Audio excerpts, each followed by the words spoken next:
The events of the War of the Ring changed the Fellowship forever. So what happened to the Fellowship after the Rings?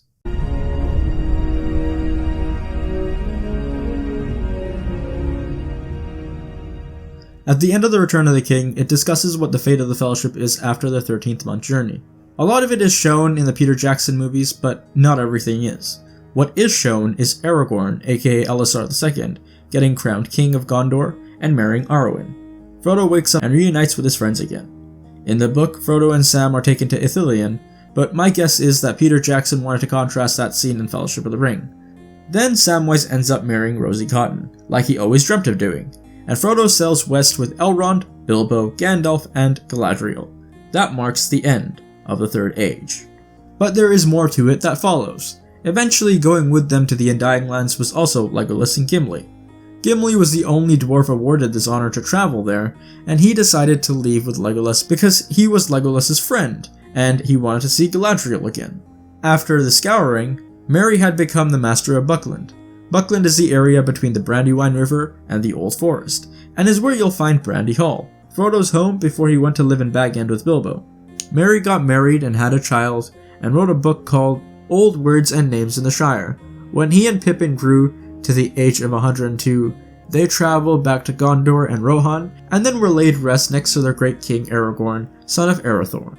When Sam returned home after the destruction of the Dark Tower, he ended up not only having 1 or 2 children, but 13. But in his time in the Shire, he was elected mayor, taking over from former mayor Will Whitfoot. He was elected again 6 more times, and each term was 7 years long. He became known as Samwise Gardner. But before Frodo had left, he left him the Red Book of Westmarch to continue documenting, which was then passed down to Eleanor Gamgee once Rosie had passed away. And Sam decided to sail to the Undying Lands as well to reunite with his best friend Frodo. Sam was permitted entry as he was once a temporary ring-bearer. That is how their stories end canonically, but there was once a sequel that Tolkien had abandoned after its first 13 pages. It was meant to be set approximately 100 years later. This was during the rule of Aragorn's son Eldarion. This is what Tolkien had to say in response to a letter written to him about his abandoned tale.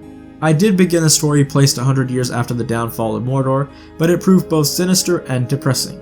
I could have written a thriller about the plot and its discovery and overthrow, but it would be just that, not worth doing. Then in another letter he makes mention of the New Shadow again. I have written nothing beyond the first few years of the Fourth Age, except the beginning of a tale supposed to refer to the reign of Eldarion about 100 years after the death of Aragorn.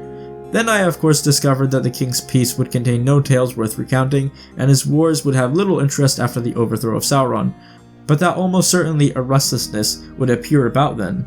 Owing to the, it seems, inevitable boredom of men with the good, there would be secret societies practicing dark cults and orc cults among adolescents. So Tolkien is essentially saying he did not want to create just another sequel if he did not feel it was necessary to do so, and became disinterested in the narrative he began crafting.